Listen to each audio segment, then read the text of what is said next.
5 Chinese nationals ang nahuli ng mga otoridad sa Pasay City matapos ang kanilang pangingidnap sa isang babae.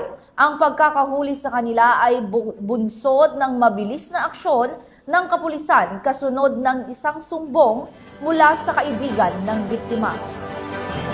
Matagumpay naman na nailigtas ang biktima at na-recover din mula sa mga suspek ang mahigit 700,000 pisong halaga ng ketamine at mga armas na pagmamayari ng mga ito. Ang balita mula kay Patrolwoman Ivy Corporal.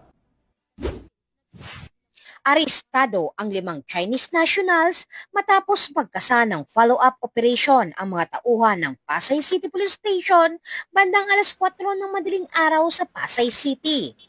Kinilala ang mga suspect na sina alias Jiao, alias New, alias Zhu, alias Lee, at alias Jian.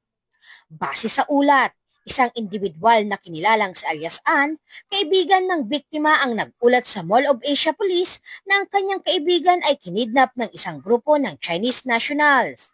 Nagresulta ang operasyon sa pagkakaligtas ng biktima at pagkakarecover na 152.4 gramong hinihinalang ketamine na may standard drug price na 761,000 pesos, 2 .38 caliber na baril at 11 bala.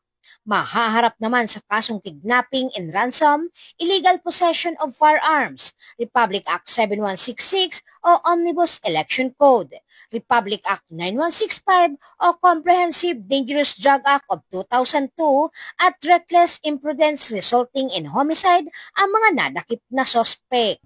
Mula dito sa Metro Manila, ako po ang inyong PNN correspondent, Patrolwoman Ivy Corporal, alagad ng batas, tagataguyod ng balitang pulis.